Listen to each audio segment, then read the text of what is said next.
She hadn't spoken since birth, but everything changed when she drank a shimmering liquid. She had never uttered a single word since the day she was born. Doctors, specialists, and all of her father's fortune had failed to bring her voice into the world. Until one unexpected encounter, when a poor girl offered her a small vial containing a shimmering liquid. Just one sip was enough for the impossible to happen before everyone's eyes. The silence of a lifetime was broken, and her first word came out shaky yet clear.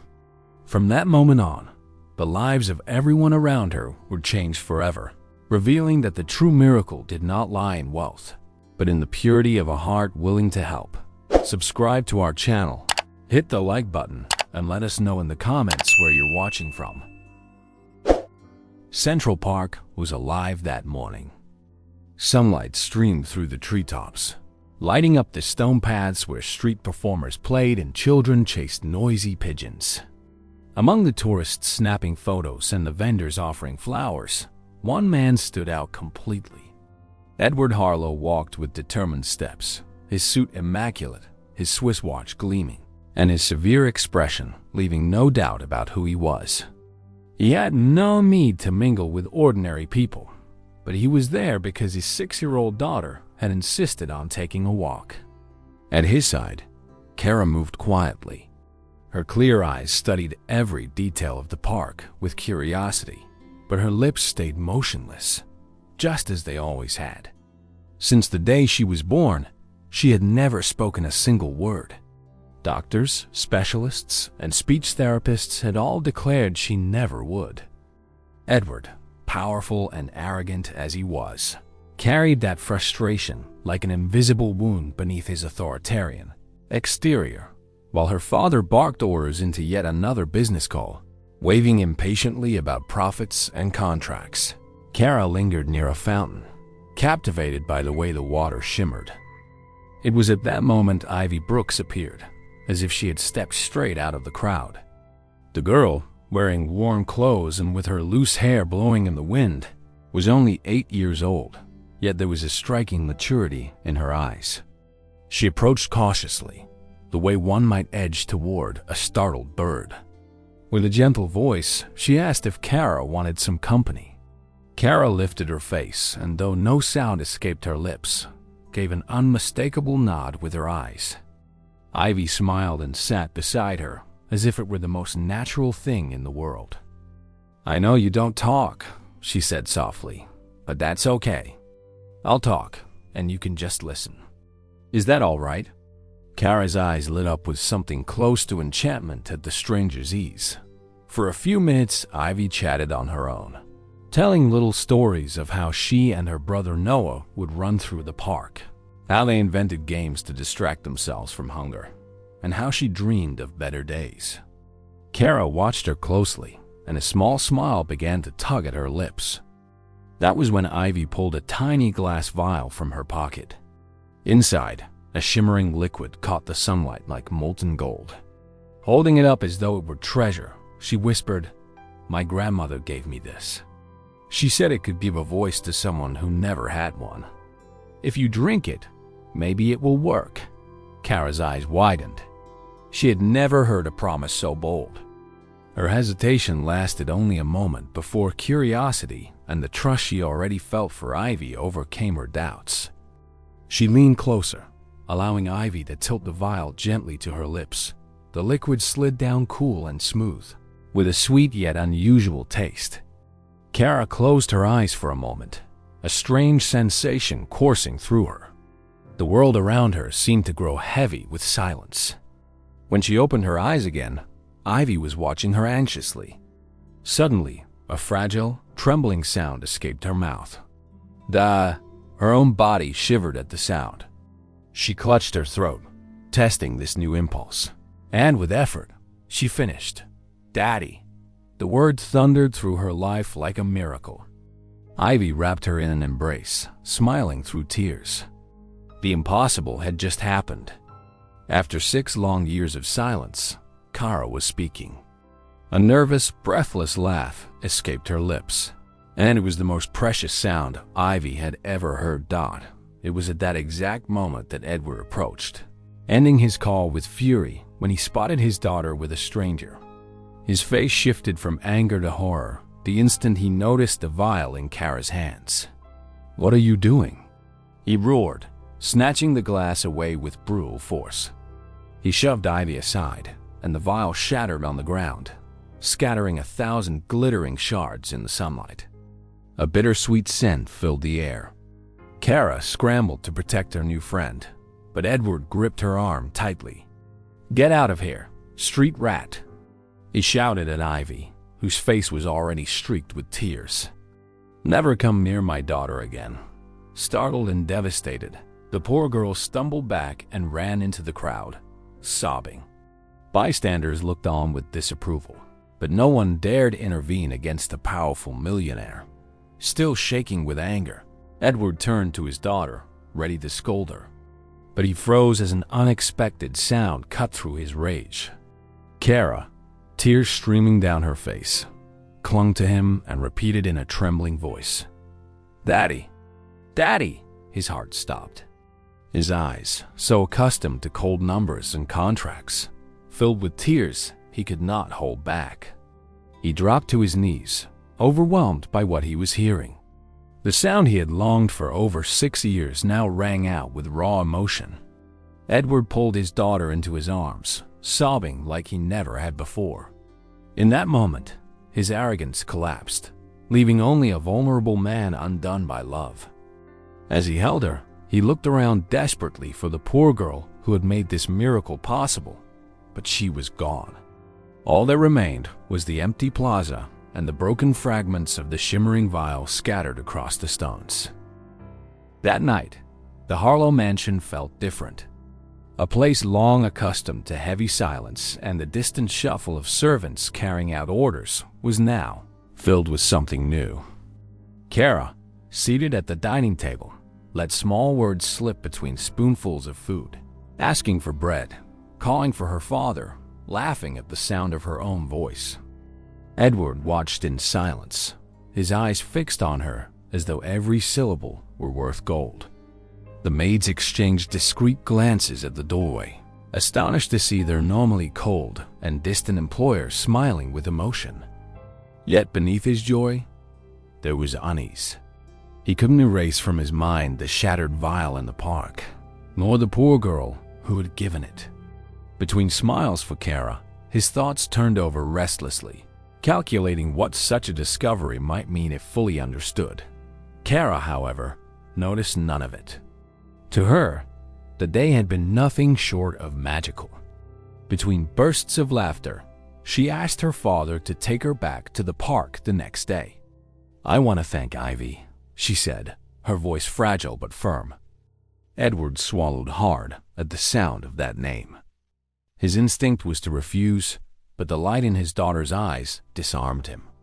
After years of begging for even a single sound, he couldn't deny her now. "All right," he answered with a restrained nod.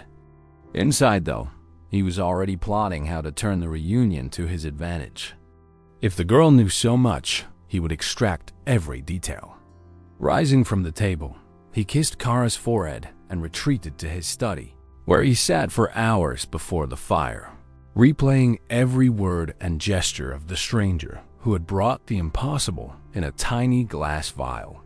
The next morning, Edward set aside meetings and obligations to keep his promise. The car slid through the streets of New York before stopping at the entrance to Central Park. Kara hurried out, her young voice calling eagerly for Ivy. Passers-by turned their heads, surprised to hear the little girl speak, but she didn't care.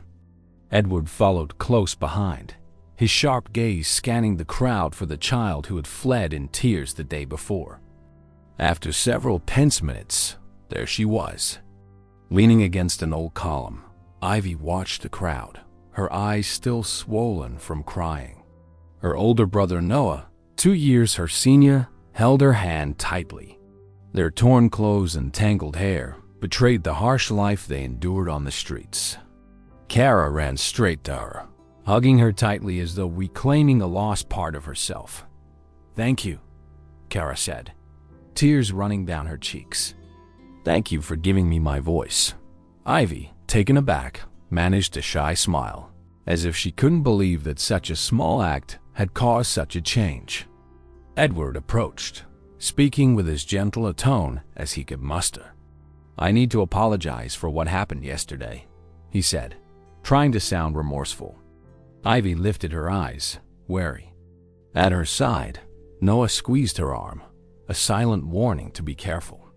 But Kara's sincerity, her small hand clinging tightly to Ivy's, seemed to soften the moment. Edward pressed further, inviting the children to his home. "You'll be well taken care of. I truly want to thank you for what you've done." Kara, bubbling with excitement, added her plea. "Please, Ivy, come with me. It'll be fun." Ivy hesitated. Every instinct told her to refuse, but Kara's warm embrace and innocent gaze weakened her resolve. Noah tried to protest, but Ivy, worn down by life on the streets, saw in this invitation a momentary relief. "All right," she murmured, her voice trembling. Edward smiled with satisfaction, though there was no tenderness in his eyes, only calculation. The luxury car carried them to the Harlow mansion, where the gates opened to a world unlike anything the children had ever known. Vast gardens, rows of statues, and marble corridors greeted them like silent thrones. Kara pulled Ivy's hand eagerly, showing off every detail with childish pride.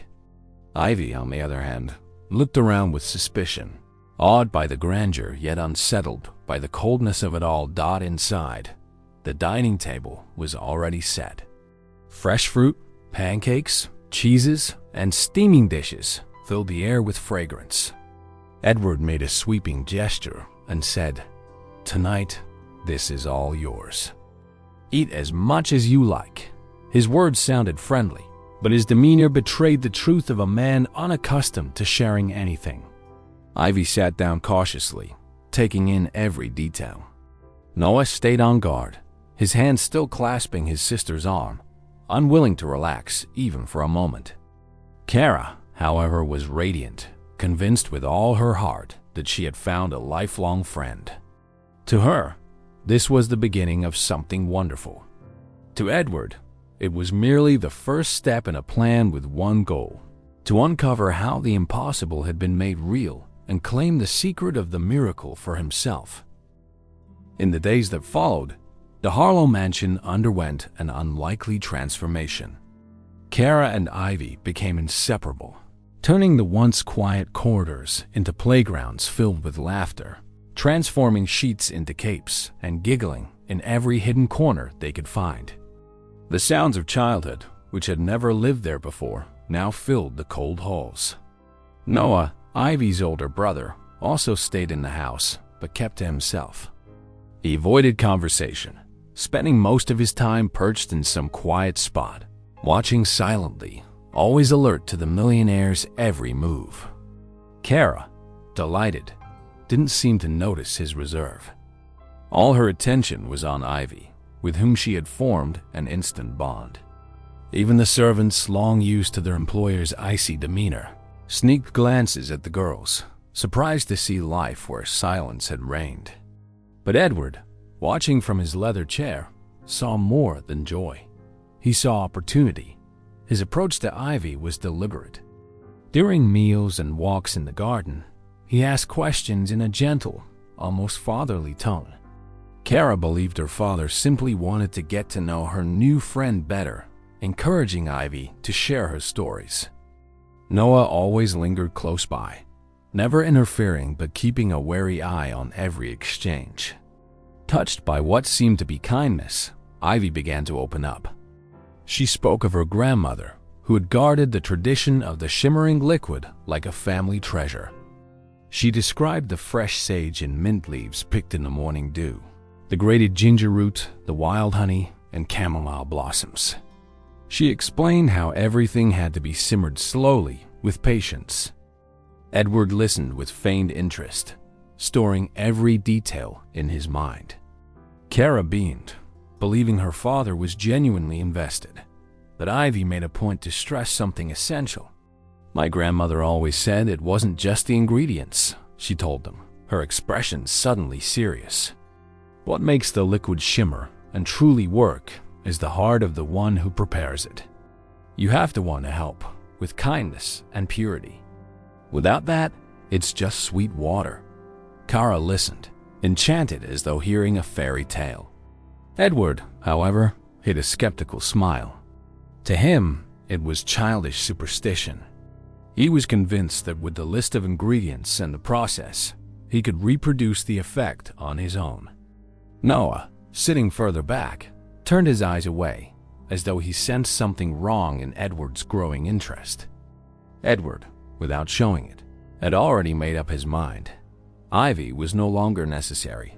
One stifling afternoon, Edward summoned Ivy to his study. The imposing room, lined with books and dominated by a massive wooden desk, felt suffocating. Noah tried to follow, but was told to wait in the hall.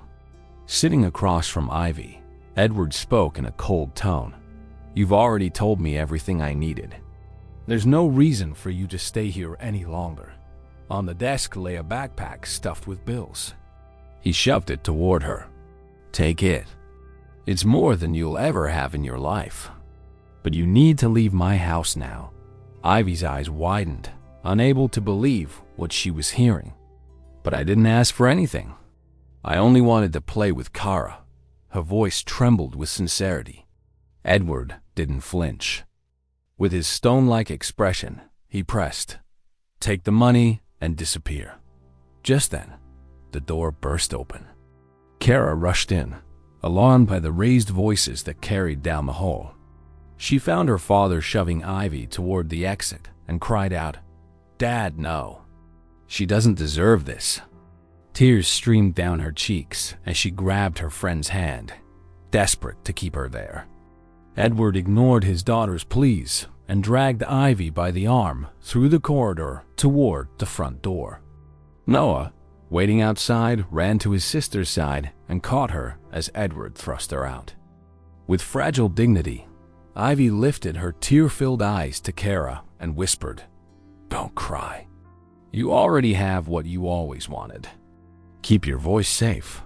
Then, clutching her brother's arm, she vanished into the street and the crowd beyond. Kara fell to her knees, sobbing, her voice broken. "I hate you, Dad," she screamed before falling silent again. Edward stood in the doorway, breathing heavily. For the first time, the silence filling the mansion wasn't that of a child unable to speak, but of a daughter refusing to utter a word to her father. Ivy and Noah disappeared into the distance, taking with them the purity that had made the impossible possible. Yet Edward, blinded by arrogance, failed to see that he had lost something far more valuable than a secret. He had shattered his own daughter's trust. And so, the house, once filled with laughter, sank back into a silence heavier than ever before. That night, the Harlow mansion felt larger and colder than ever before. The laughter that had echoed through the halls for a few short days was gone, replaced by absolute silence. Kara refused to speak to Edward, turning her face away each time he tried to approach. She spent hours clutching her toys, but not a single word left her lips, as if the gift she had been given no longer mattered without Ivy's presence. Edward, meanwhile, paced the study, agitated, muttering to himself that he needed no one but his own will. He summoned the finest ingredients, hired herb specialists, and instructed his chefs to follow every step of the recipe Ivy had revealed. They measured, stirred, steeped, and timed each detail precisely. Still, the result was worthless. The liquid never shimmered, nor did it produce any effect. With each failed attempt, Edward's frustration grew. He demanded changes, ordered the process repeated under different conditions, switched suppliers, but nothing worked. The vial Ivy had once offered seemed to hold a magic no cold hands could reproduce. The millionaire, used to bending people to his will and signing contracts worth millions, could not bear to be defeated by something so simple. "Impossible," he muttered, scattering his notes across the desk. The servants kept out of sight, afraid of provoking his outbursts. Upstairs, Kara sat silently by the window, her tear-filled eyes searching the night as though hoping Ivy and Noah might return. The emptiness that filled the house now seemed to suffocate everyone within its walls. One sleepless night, Edward stormed into the kitchen and decided to try himself. He repeated step by step what he remembered from Ivy's instructions. Fresh leaves, grated ginger, a slow simmer for 7 minutes, all in silence. When it was finished, he stared at the pale liquid resting in the vial. It didn't glow. No power emerged. With rage, he hurled the glass against the wall, shards scattering across the floor. I have everything. I can do everything, and yet this escapes me, he shouted, his voice echoing through the empty mansion. In her bedroom, Kara heard the noise, shut her eyes tight, and clung to her pillow. For her, hope in her father had already faded. The miracle that had awakened her voice seemed extinguished along with the trust she had lost. Hours later, exhausted and unsettled, Edward climbed the stairs and entered his daughter's room. Kara lay curled under the blankets, her face peaceful, her hair spread across the pillow.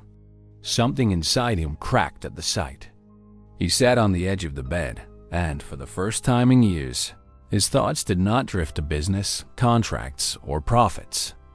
He remembered when his wife had been pregnant, the quiet conversations in the bedroom as she cradled her belly, speaking of the little girl to come, dreaming of her laughter, her voice. He remembered promising that he would care for them above all else. And now, staring at a child who had chosen silence, he knew he had failed them both. The tears he had suppressed for years finally spilled. Edward buried his face in his hands, unable to contain the pain. "What have I done?" he whispered into the empty room. For years, he had believed money solved everything, that any obstacle could be bought or crushed. But with his daughter before him, his power was useless. Her silence was a punishment greater than any bankruptcy. He sat for hours, watching her steady breathing, recalling his wife, the promise, and the life that had slipped away in his blind pursuit of control. His heart, hardened by greed, was beginning to break. For the first time, Edward Harlow did not see himself as a victor, but as a man defeated by his own arrogance. At dawn, he made a decision that would alter his path. There was no point in pretending he could fix this alone. Pride no longer had a place. He needed to find Ivy, to look her in the eye and ask for forgiveness. Not simply to uncover the miracle, but because he knew without that act he would never win back his daughter. He descended the stairs slowly, each step heavy but resolute. The driver awaited, unaware of the destination. Edward climbed into the car and, his voice unsteady, gave the order. "Take me back to the park. I need to find those children." The man who had always prided himself on controlling everything was now setting out on the only path he could not buy, the path of humility. Edward stepped out of the car in Central Park with a determination he rarely showed in public. The morning sun filtered through the trees, but he paid no attention to the beauty around him. He moved among the crowds, studying every face, searching for Ivy and Noah. He questioned street vendors, described the children to musicians, but most only shrugged. Hours passed before, on a quieter side street, he spotted them huddled at the foot of a staircase, shielding themselves from the biting wind. Ivy clutched Noah's hand tightly, whispering words of comfort. Edward stopped, his heart racing, unsure how to approach. Each step forward felt impossibly heavy. Drawing a deep breath, he knelt before the children and spoke in a low voice. "I was wrong. I was arrogant and cruel. I'm here to ask for your forgiveness." Ivy's eyes lifted, startled by the change in this man's tone. Noah, wary, stepped in front of his sister, ready to defend her, but Edward remained still, kneeling on the dirty ground, stripped of the mask of power he had always worn. For a few seconds, Ivy said nothing, her damp eyes fixed on him. "You threw me out like I was nothing," she finally said, her voice trembling. "And you made Kara cry harder than she ever had. Why should I believe you now?" Her words cut through Edward like knives. He swallowed hard, lowered his head, and answered, "Because I finally understood what you told me. The ingredients you shared weren't enough. I tried to recreate the shimmering liquid, but I failed. My arrogance blinded me. Now I know the miracle doesn't come from the mixture, but from the purity of the heart that makes it. I didn't want to help, I wanted control. And that's why it never worked." The only sound between them was the hum of traffic from the nearby avenue. Ivy drew in a breath, weighing each of his gestures. The sincerity in his eyes did not look rehearsed. Noah, still guarded, stood silently, unwilling to lower his defenses so easily. "And why does that matter to you now?" Ivy pressed, her tone steady despite her fragile frame. Edward dragged his hands down his face, fighting the tears. "It matters because I've lost my daughter's trust. She doesn't speak to me anymore, has chosen silence again, and realized that nothing I've built is worth anything if she looks at me as a monster. I need to fix this. I need to show her I can change. I'm not here to beg for your recipe. I'm here to beg for a chance to become someone better. And that can only happen if you agree to come back with me." The confession startled even him. For the first time, he wasn't speaking as a powerful businessman, but as a father desperate for redemption. Ivy squeezed Noah's hand, drawing strength from him. They exchanged a silent look that Edward couldn't decipher. Before Edward could continue, a small emotional voice called out behind them, "Ivy!" They all turned to see Kara racing toward her friend, tears streaming down her face. She hadn't arrived there by accident. When she realized her father had left abruptly, she begged a trusted employee to bring her quietly to the park, unable to bear missing that reunion. Now breathless, she flung herself into Ivy's arms, clinging with all her strength. "I don't want you to be alone out here," she said, her voice trembling. Ivy stroked her hair, touched by the raw honesty in her plea, while Noah turned away, silently moved. Edward approached slowly, resting a hand on his daughter's shoulder, and murmured, "If she comes back, it will be because she chooses to, not because I command it. That right is no longer mine." Kara looked up at him, surprised, then turned back to Ivy, whispering desperately, "Please come. We need you." Edward steadied his breath and added firmly, "If you agree to return, it won't be as temporary guests. You'll have a dignified life, a safe home. Noah will have schooling, protection, everything I failed to give before. And you, Ivy, will never again be treated as someone disposable. I promise you my arrogance is behind me." His words rang against the stone steps, heavy but earnest. Ivy studied him carefully, her heart pounding. The sting of humiliation was still fresh, but Kara's tearful eyes, begging for friendship, chipped away at her resistance. Noah, still cautious, leaned toward his sister and whispered, "Maybe this is our chance." Ivy lifted her gaze to Edward, weighing whether he could truly be trusted. The silence stretched, tense, until at last she murmured, "All right, I'll come. But if you betray us again, there won't be another chance." Relief washed over Edward. The tears finally broke free, and he made no effort to hide them. Kara squealed with joy, hugging Ivy and Noah as though the world's weight had been lifted from her small shoulders. Edward extended his hand, not as a command, but as a truce. Ivy hesitated before finally taking it. Noah held back, still distant, but his hardened expression softened for a brief moment. Together, they walked back to the car. For the first time in years, Edward felt he carried something more valuable than wealth or power, the fragile hope of a new beginning.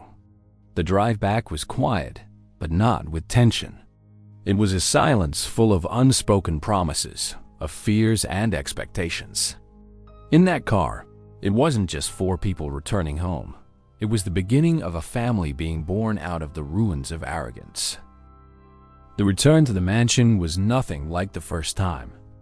The luxury car moved through the streets of New York without Edward's usual arrogance. Instead, there was a quiet anticipation inside. Kara, clinging to Ivy, never let go of her hand, afraid she might vanish again.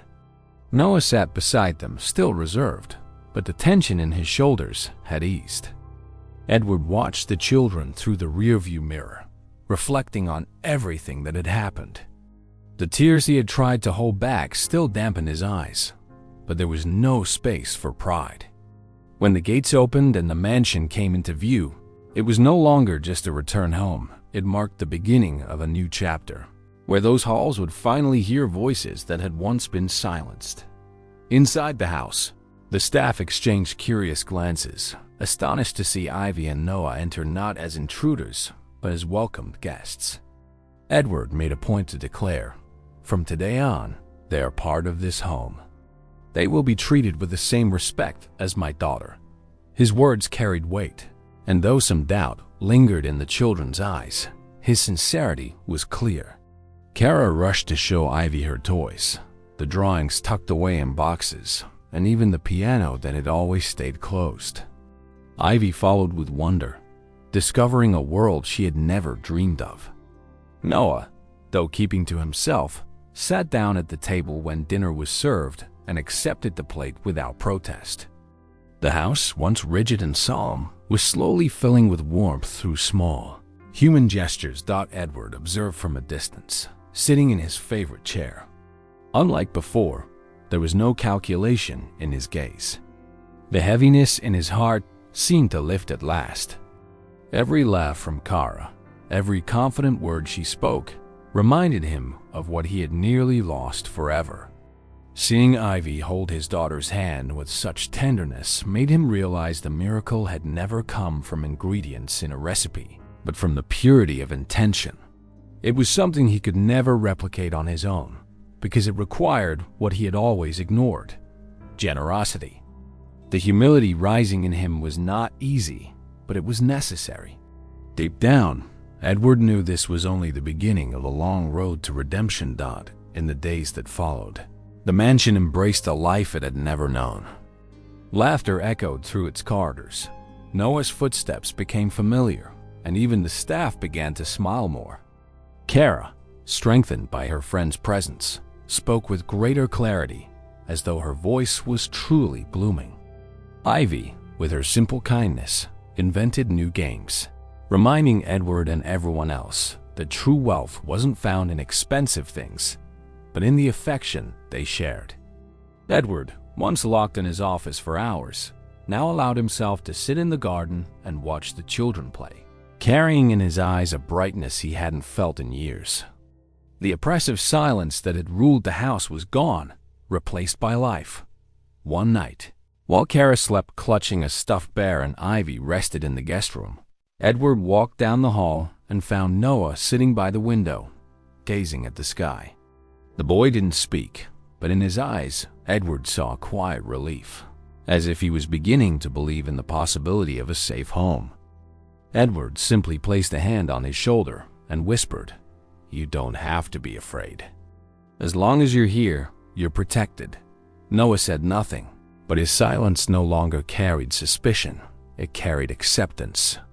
For Edward, that unspoken trust was worth more than any signed contract. As weeks passed, Edward let go of his need to control everything. He no longer tried to reproduce the shimmering liquid. He didn't seek laboratories, scientists, or business opportunities. He had discovered that the real miracle wasn't in a vial. It was in the transformation within himself and his home. The arrogant millionaire, who once believed he could buy anything, now learned to cherish what had no price: his daughter's voice, Ivy's genuine friendship, and Noah's quiet loyalty. The Harlow mansion, once a symbol of cold power, was becoming a home where love and trust could finally grow. And in that renewed space, Edward discovered that redemption isn't earned through wealth, but through the courage to change. The end. So, what did you think of this story? Don't forget to like the video and subscribe to the channel to keep enjoying stories like this one. See you next time.